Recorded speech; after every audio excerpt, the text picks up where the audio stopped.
The darkness had lasted for 327 years. In the cold void between stars, the massive ship drifted like a sleeping giant.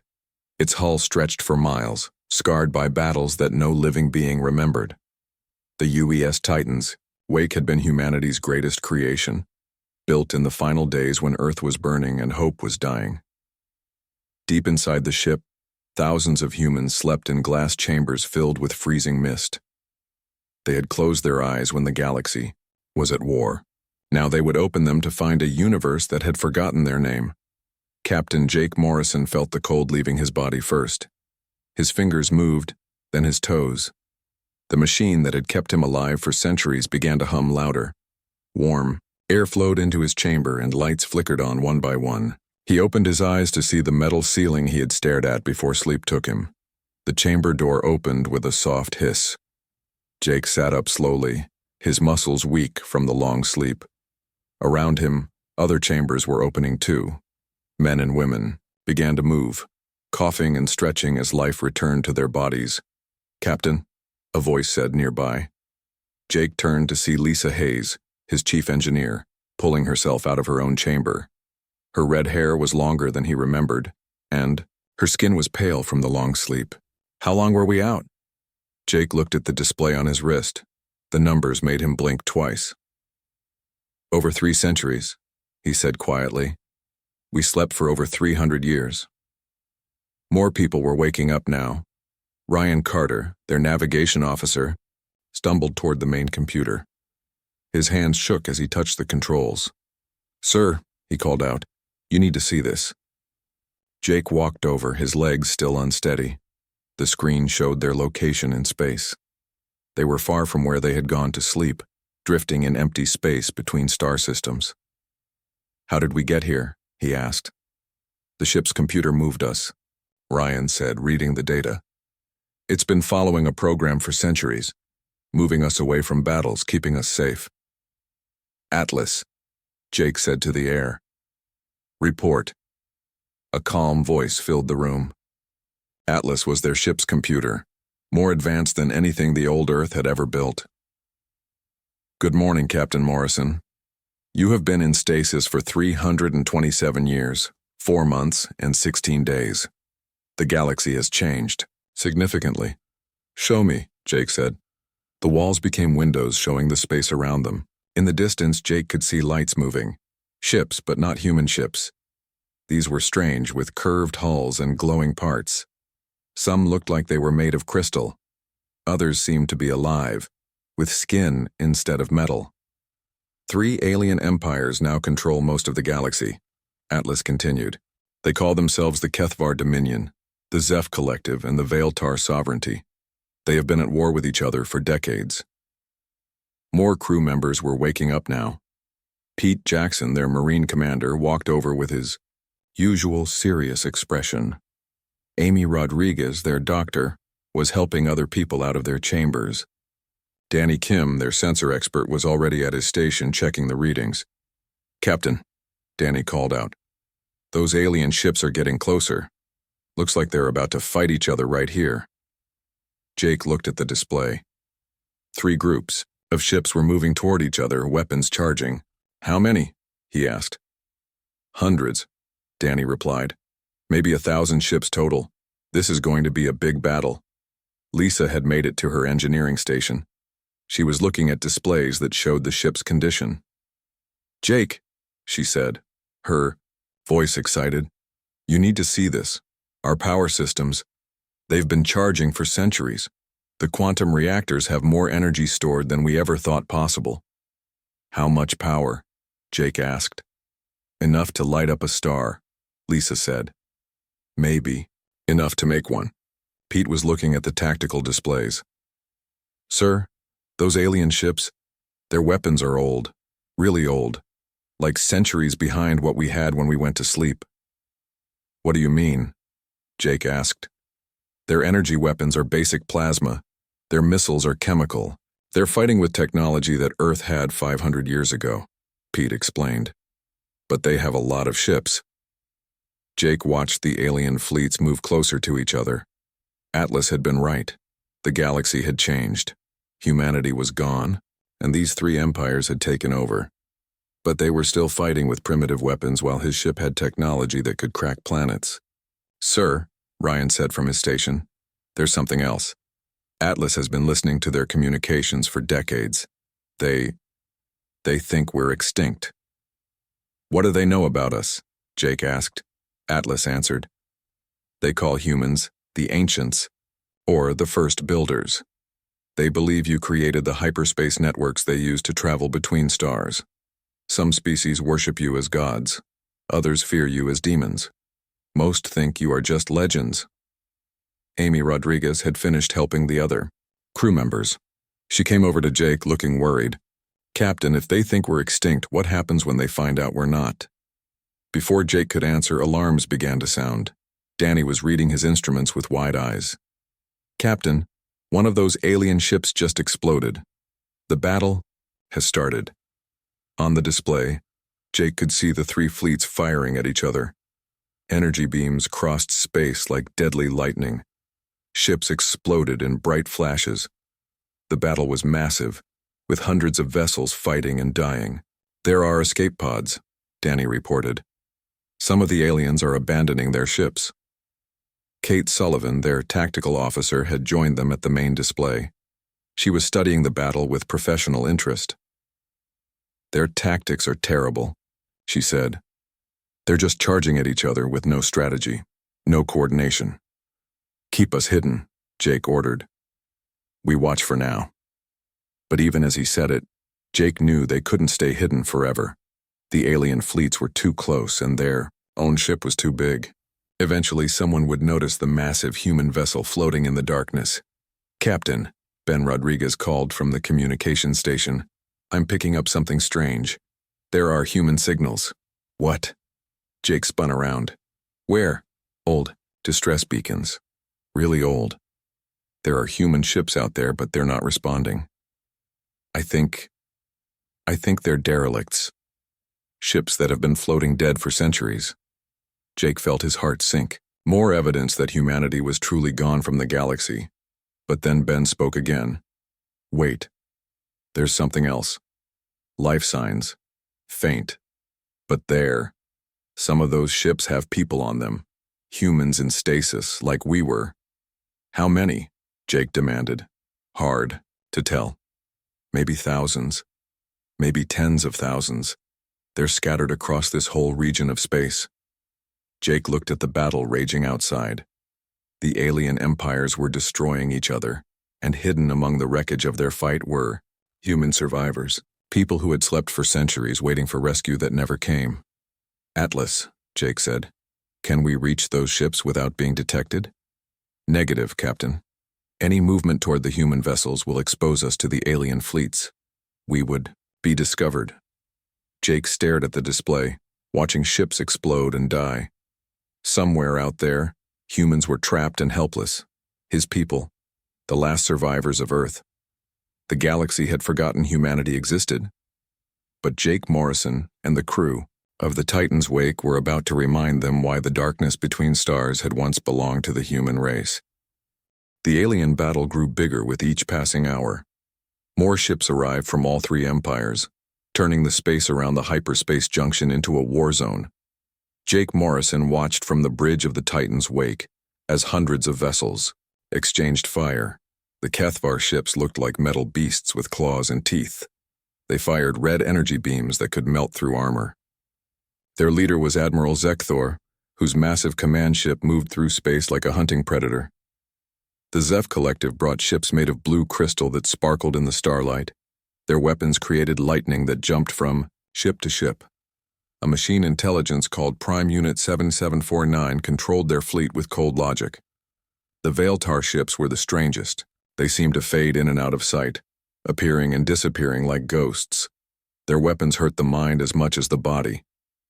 Archon Sylveth led them, using strange powers to confuse enemy pilots. Danny Kim watched his sensors with growing worry. "Captain, the battle is moving toward the human ships. Those people in stasis won't survive if they get caught in the crossfire." Jake studied the tactical display. The derelict human vessels were scattered across the asteroid field, hidden among the rocks. Some had been drifting for centuries, their crews sleeping and waiting for help that never came. How many survivors? Jake asked. I count at least 50 ships with life signs, Ben Rodriguez reported from communications. Maybe 12,000 people total, all in deep sleep. Lisa Hayes looked up from her engineering console. Captain, if we move to help them, every sensor in the system will see us. This ship puts out more energy than a small star. Kate Sullivan was studying the alien weapons on her tactical screen. Their technology is primitive, but they have numbers. 3 full battle fleets. If they all turn on us, we can handle them, Pete Jackson said from his position. The Marine commander had been watching the alien tactics with professional disgust. Look how they fight. No coordination, no real strategy. They're just throwing ships at each other. Numbers still matter, Amy Rodriguez pointed out. She was treating crew members who were still weak from the long sleep. We might be more advanced, but we're just one ship. Jake watched the battle rage. The aliens were destroying each other with desperate fury. Ships exploded in brilliant flashes, their crews dying for reasons they probably didn't understand. It was waste on a massive scale. Atlas, Jake said, can you break their communications? Stop them from calling for help? Yes, Captain. Human jamming technology is far superior to their systems. I can prevent any messages from leaving this system. Do it. The battle continued, but now the 3 fleets were cut off from their empires. They fought without knowing help was not coming. Then disaster struck the human survivors. A damaged Kethvar destroyer spun out of control, its engines failing. Danny watched in horror as it tumbled toward the asteroid field where the human ships were hidden. It's going to hit them, Danny said. The destroyer will crash right into the refugee ships. Jake made his decision. All hands to battle stations. Lisa, bring the reactors online. Kate, prepare weapons but do not target unless I give the order. Sir? Kate asked. We're going to save our people, Jake said simply. The Titan's wake had been sleeping for over 3 centuries, but now it began to wake up. Deep in its heart, the quantum reactors that had been slowly charging all those years roared to life. Energy readings spiked across every sensor in the system. The alien fleet stopped fighting. Every ship turned toward the massive energy signature that had just appeared. Their sensors showed something impossible, power levels that broke their instruments. Lisa called out readings from her station. Engines online, shields at full power, all systems responding perfectly. The Titan's wake moved for the first time in centuries. It was massive, over 5 miles long, but it moved like a dancer. The ship's advanced engines pushed it forward without any visible thrust or flame. Every alien in the system felt their blood turn cold. The energy readings were beyond anything they had ever seen. It was like a sleeping god had just opened its eyes. Ben Rodriguez was listening to alien communications. Captain, they're panicking. I'm hearing words like, the ancients return and Deathmakers wake from the void. They remember us, Pete said with grim satisfaction. The Titan's wake reached the asteroid field just as the damaged Kethvar destroyer was about to crash. Jake watched the tactical display, timing his next move perfectly. Kate, one precise shot. Disable that destroyer before it hits our people. Kate's hands moved over her controls. A single beam of energy, thinner than a pencil but hotter than a star's core, reached out from the human ship. It touched the alien destroyer for less than a second. The destroyer's engines exploded, but in a controlled way. Instead of crashing into the asteroids, it was pushed away by the blast.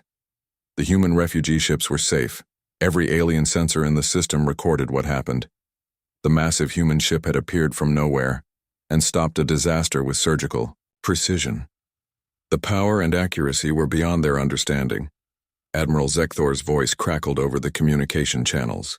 Unknown vessel. Identify yourself. Jake nodded to Ben, who opened communications. For the first time in over 3 centuries, a human voice spoke to the galaxy. This is Captain Jake Morrison of the United Earth ship Titan's Wake. You are threatening human civilians. Withdraw your forces immediately.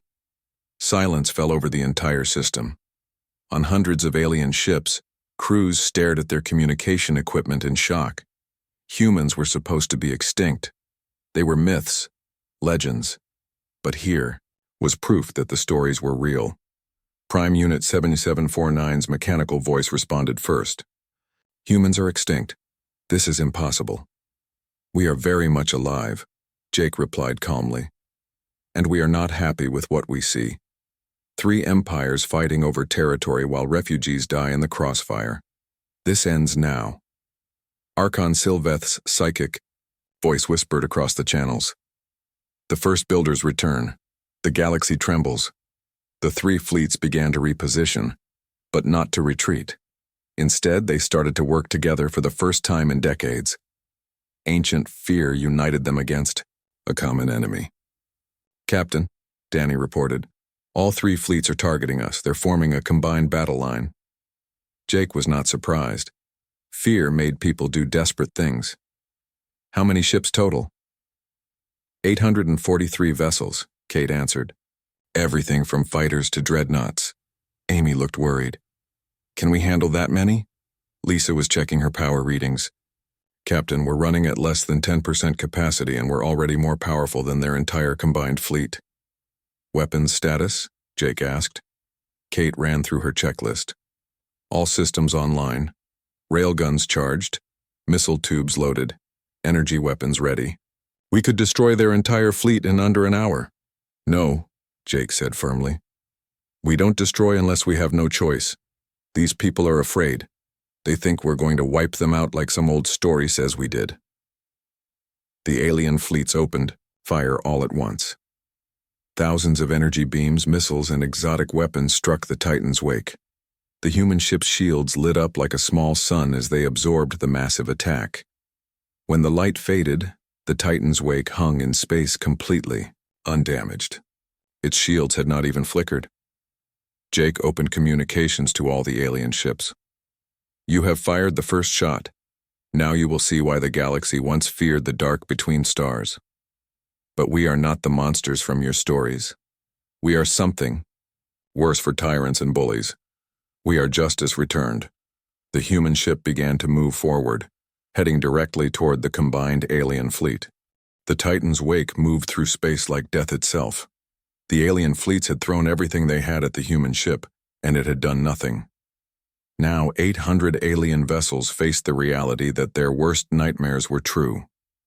Admiral, Zekthor's voice crackled over the communications, desperate and angry. All ships concentrate fire on the engine section. Bring down that monster before it destroys us all. Prime Unit 7749's mechanical mind calculated odds and found them hopeless. But logic demanded they try. Collective vessels form attack pattern. 7. Focus quantum torpedoes on their shield generators.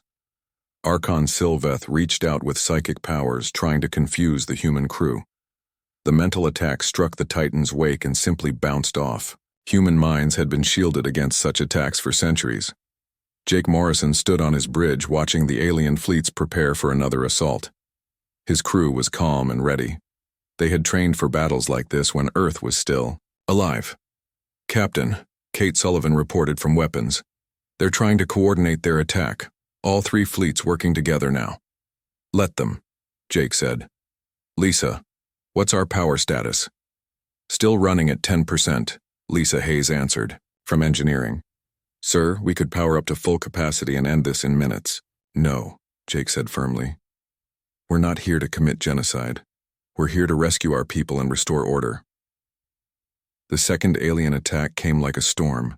Thousands of weapons fired at once. The space around the Titan's wake filled with energy. Beams, missiles, plasma bolts, and exotic weapons that could tear apart reality itself. The human ship's shields absorbed it all without strain. Advanced technology that was old when Earth died protected the vessel from anything the aliens could throw at it. But Jake was not content to just defend. Kate, target their weapons only. Disable, don't destroy. Show them what precision looks like. Kate's hands moved over her controls with practiced skill. The Titan's wake had weapons that could crack planets, but she used them like a surgeon's tools. Thin beams of energy reached out across space, each one perfectly aimed. One by one, Alien ships found their weapons offline. The beams cut through their gun barrels, melted their missile tubes, and fried their energy projectors.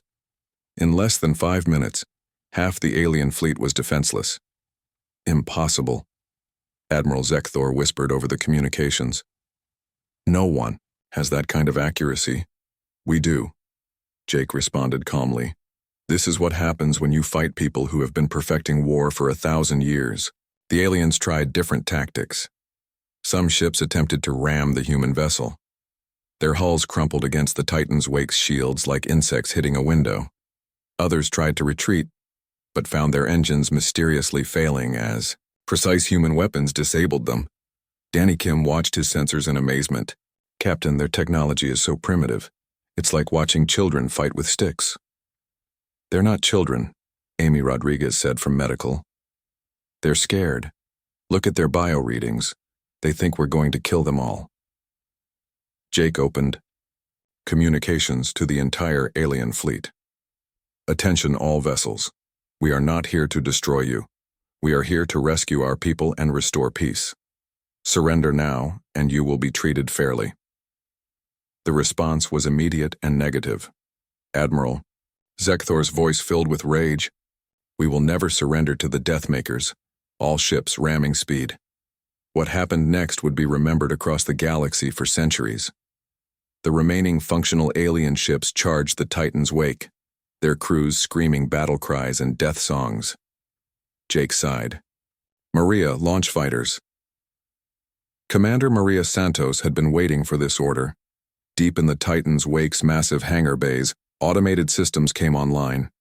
Hundreds of human fighters launched into space, each one controlled by an artificial intelligence that had learned from centuries of human combat experience. The alien crews had never seen anything like it. The human fighters moved like living things, dancing through space with impossible grace. They were faster than anything the aliens had, more maneuverable than their best pilots could manage. But the fighters did not kill. Instead, they swarmed over the alien ships like metal insects, attaching small devices to their hulls. Within minutes, every alien vessel found itself locked in place, unable to move or fire. Reality anchors, Kate explained to the bridge crew. They lock space-time around the target. Nothing can move faster than light. Nothing can fire weapons. Nothing can even send communications. The entire alien fleet hung motionless in space, trapped by technology they could not understand. Inside their ships, crews panicked as they realized they were completely helpless. Jake opened communications again. As I said, we are not here to destroy you. You are now prisoners, but you will be treated according to the laws of war. What laws? Archon Sylveth asked, her psychic voice weak with defeat. Human laws, Jake replied. The ones your empires seem to have forgotten. Alex Chen, the weapons officer, was monitoring galactic communications. Captain, word is spreading. Our jamming couldn't stop everything. The entire galaxy knows about this battle. What are they saying? Jake asked. Panic, mostly. Emergency sessions in every government. Fleet movements everywhere. Some species are talking about surrender before we even contact them. Ben Rodriguez was picking up transmissions from across known space. Sir, I'm hearing broadcasts in hundreds of languages. They're all saying the same thing. The ancients have returned, and they're angry. Jake looked out at the frozen alien fleet. Nearly 1,000 ships representing the 3 most powerful empires in the galaxy had been defeated by a single human vessel without a single death on either side. Atlas, Jake said to the ship's computer, send a message to every inhabited world in the galaxy. Make sure everyone receives it. What message, Captain? Jake thought for a moment. 3 centuries of sleep, and he woke up to find the galaxy at war with itself. Empires built on conquest and oppression, species enslaved by their neighbors. It was time to remind everyone what justice looked like. Tell them this, Jake said. Humanity has returned to the galaxy. We see what has happened in our absence, and we are not pleased. The old ways of honor and peace will be restored. Those who have built their power on the suffering of others will face judgment. Those who seek justice and freedom will find us ready allies. The age of tyranny is ending. The message went out instantly. carried by quantum transmitters that reached every corner of known space. On a million worlds, people looked up at the stars and wondered what came next. Back in the battle zone, Jake began the work of rescue. The human refugee ships were carefully brought aboard the Titan's wake. Their sleeping crews moved to better facilities. 12,000 people, the last survivors of humanity's scattered colonies, were finally safe. But as the Titan's wake prepared to leave the system, more ships appeared on the sensors. Human ships, their signals old and weak but unmistakably from Earth's lost fleet. "Captain," Danny reported, "we're getting responses from across the galaxy. Automatic distress beacons, ancient and almost dead. There are human ships everywhere, hidden in dark corners of space." Jake smiled for the first time since waking up. Humanity was not as extinct as the galaxy believed. They were scattered, sleeping, waiting. But they were alive. "Set course for the nearest signal," Jake ordered. "We have our people to find." The Titan's wake turned away from the frozen alien fleet and headed deeper into space. Behind them, the galaxy began to change as news of humanity's return spread like wildfire. 3 months had passed since the battle at the hyperspace junction.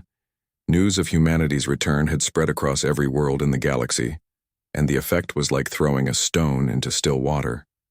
Ripples of change moved outward, touching every species and every government. The Titan's wake had become more than just a ship. It was now the center of a growing fleet. Jake Morrison stood on his bridge, looking at displays that showed dozens of human vessels. Each week brought more ships. Out of the darkness, their crews awakening after centuries of sleep. Captain Morrison had become Admiral Morrison by necessity. The crew of the Titan's wake had voted him into the position when it became clear that humanity needed unified leadership. 50,000 people on his ship had grown to over 200,000 as more survivors were found. The galaxy had reacted in ways that surprised everyone. Some species remembered the old stories about humans and immediately sent messages of welcome. Others panicked and prepared for war. A few simply hid, hoping the returning humans would not notice them. Tony Martinez, the chief science officer, had made discoveries that changed everything they thought they knew.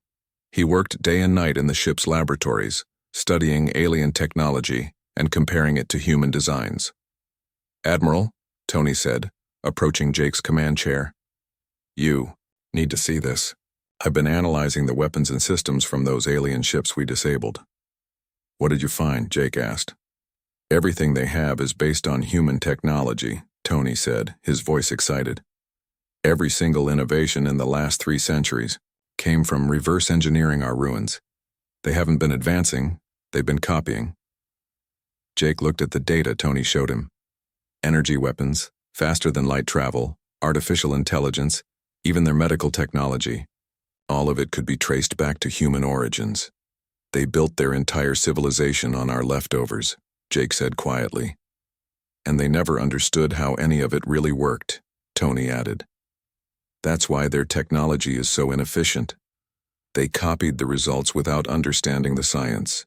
This explained much about the galaxy they had awakened to find. The 3 great empires had built their power on stolen human technology, but they used it poorly. They were like children playing with tools they could not comprehend. Danny Kim called from his sensor station. "Admiral, we're getting a priority communication from the Galactic Core. It's marked as urgent from the Central Assembly." "The what?" Jake asked. "The Central Assembly," Ben Rodriguez explained from communications. "It's like a galactic government. Representatives from every major species. They want to meet with you." Jake had been expecting this. The Assembly was the closest thing to a united galactic authority, though it had little real power. The 3 empires usually ignored it. "What do they want?" Jake asked. "They're requesting a formal meeting," Ben said. "They want to discuss humanity's place in the current galactic order." Lisa Hayes looked up from her engineering station. "Jake, be careful. This could be a trap. Or it could be our chance to set things right," Amy Rodriguez said from medical. She had been treating refugees from dozens of species, people who had fled the wars and oppression of the 3 empires. Kate Sullivan was studying tactical reports from across the galaxy. Admiral, the three empires are falling apart. The HFY. Dominion has split into 5 different factions. Some want to fight us, others want to surrender. The Zeph Collective is having logic conflicts. Their computers can't process that humans are real. The Veiltar have retreated to deep space. Good, Pete Jackson said from his position. Maybe now the galaxy can have some peace. Jake made his decision. Ben, send a reply to the assembly. Tell them I'll meet with them, but on neutral ground, and I want guarantees of safe passage for our people. The meeting was arranged on a space station called Haven's Rest, located in a system that belonged to no empire. It was old, built back when different species worked together instead of conquering each other. Jake took a small escort of human ships, leaving the main fleet under Lisa's command. As they approached the station, he could see ships from dozens of different worlds. Some were familiar from old Earth records, others were completely new, species that had reached space after humanity disappeared. The station was huge, built to hold representatives from across the galaxy. Jake walked through corridors filled with beings he had only seen in old databases. Some watched him with fear, others with curiosity, and a few with something like hope. The main assembly hall was a vast dome with seating for thousands. As Jake entered, conversations stopped. Every eye in the room turned to watch the human who had shaken the galaxy's foundations. An elderly being with blue skin and 4 arms stood at the center podium. This was Speaker Velsan, chosen leader of the assembly. His voice carried clearly through the hall's sound system. "We welcome Admiral Jake Morrison of the United Earth Fleet," Velsan said formally. "We gather to discuss the return of humanity and what it means for galactic peace." Jake walked to the speaking platform, aware that his words would be broadcast across known space. He looked out at the thousands of representatives, seeing fear, hope, anger, and confusion in their faces. "I know what many of you are thinking," Jake began, his voice calm and clear. "The humans are back and they're going to destroy us all.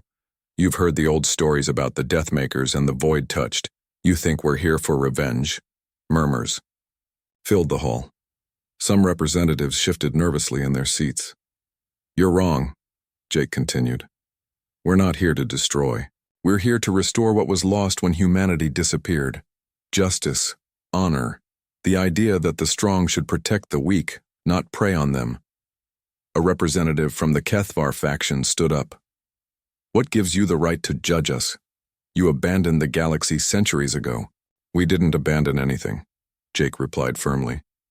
"We were driven to the edge of extinction by wars not of our making. We survived by sleeping in the darkness while the galaxy forgot how to live in peace." Speaker Velsan raised a hand for silence. "Admiral Morrison, what do you propose? What does humanity want from the galaxy?" Jake had thought about this question for months. "We want the same thing we wanted centuries ago. A galaxy where species work together instead of destroying each other, where technology is used to help, not harm, where children can grow up without fear of conquest or slavery." "And if we refuse?" another representative asked. Jake's expression hardened slightly. "Then you'll discover that the old stories about human determination were not exaggerated. We've already shown that we can disable entire fleets without killing anyone. Don't make us show you what happens when we stop being merciful." The hall fell silent. Everyone had seen the reports from the battle at the hyperspace junction. They knew what human technology could do. "I propose the Terran Accords," Jake announced. "A new set of laws for galactic civilization. No more conquest wars. No more slavery. No more genocide. Species that follow these laws will have our protection. Those that don't will face justice." Over the following days, Jake met with hundreds of representatives. Some agreed immediately, remembering old alliances with humanity. Others argued and negotiated. A few simply left, returning to their empires to prepare for war. But most stayed and listened. They heard about human technology that could heal worlds damaged by war. They learned about human medicine that could cure diseases that had plagued their species for centuries. They saw the possibility of a galaxy at peace. The accords were signed by over 200 species. It was not universal acceptance, but it was a beginning. As Jake prepared to leave the station, Speaker Velson approached him privately. "Admiral, can you really enforce these accords across the entire galaxy?" Jake smiled and looked out at the stars. "Speaker, when we went to sleep, we had one ship. Now we have dozens, with more awakening every day. Our technology improves while others stagnate. And most importantly, we have something the galaxy has forgotten." "What's that?" "The absolute certainty that what we're doing is right," Jake said. "That's worth 1,000 battleships." The Titan's wake departed Haven's Rest with a convoy of ships from dozens of worlds. The Terran Accords had created the first truly galactic alliance in centuries, with humanity at its center. As they traveled back to the main fleet, Danny reported dozens of new human signals awakening across the galaxy. The sleeping giant was fully awake now, and the galaxy would never be the same. Jake stood on his bridge looking at the stars his species had once called home. Humanity had returned not as conquerors, but as guardians. The long night was ending, and dawn was breaking across the galaxy.